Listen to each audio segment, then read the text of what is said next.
وہی بات ہے کہ جب تک آپ صرف یہ ہے کہ کریکلم کو چینج نہیں کریں گے، اس کے ساتھ ساتھ صرف کریکلم بھی انف نہیں ہوگا، جب تک آپ ٹیچرز کی تربیت ویسی نہیں کریں گے، جب تک آپ پیرنٹس کی تربیت ویسی نہیں کریں گے، جب تک آپ وہ ماحول پرووائڈ نہیں کریں گے، اور کم از کم ایسا بچہ جو کہ جس کے لیے کیریکٹر بلڈنگ واقعی گول ہو، اس کے پیرنٹس کا گول ہو، اس کے خاندانوں کا گول ہو، چلیے خاندان تو کا کر گول لیا ہے، کرنے کا طریقہ تو کر کے اس آپ کے کیا لیے چیزیں امپلیمنٹ جی کر رہے ہیں؟ اس کے لیے یہ ہے کہ یہاں ان سب جگہوں کے لیے ایفرٹ، سب سے پہلے جو ہم نے کریکلم بنایا، اور ابھی جیسے بات ہو رہی تھی رسول اللہ صلی اللہ علیہ وسلم سے محبت کے حوالے سے اور محبتوں سے مہکتا ہوا گھرانہ پیدا کرنے کے لیے، تو الحمدللہ بچوں کے کریکلم میں پورا ایک سیرہ کیمپین کو ڈیزائن کرنا اور آپ صلی اللہ علیہ وسلم کو ایک رول ماڈل، ایک ہیرو کے طور پر لانا، اور یہ سب سے اس وقت پہ اہم گول یہ ہے ہمارا کہ بچہ واقعی یہ سمجھے کہ رسول اللہ صلی اللہ علیہ وسلم ہی کی وہ ذات ہے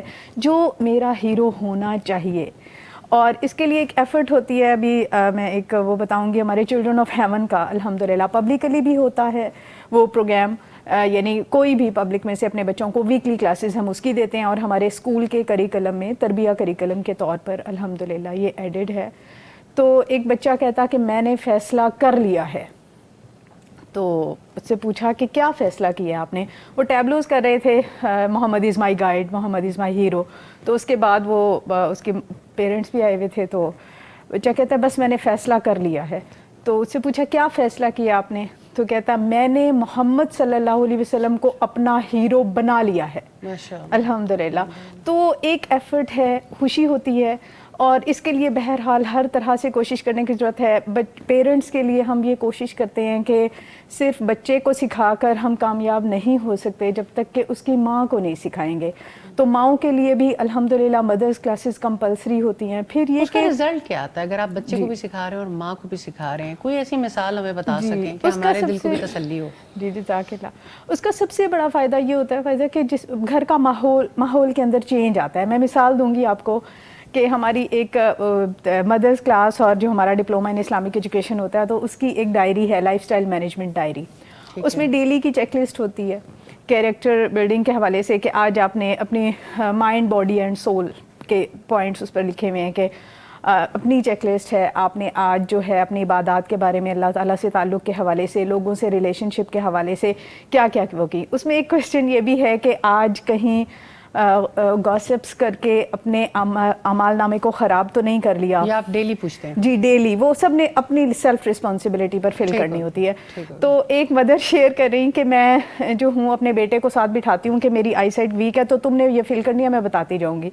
تو کہتے ہیں کہ ایک دن میں بیٹھی باتیں کر رہی تھی، تو ایسے ہی خاندان کی کوئی بات آئی، تو گاسپس کی طرح جس طرح سلسلہ شروع ہو جاتا ہے. تو میرا بیٹا کہتا ہے ماما آج آپ کے پوائنٹس نیگیٹو میں چلے گئے ہیں.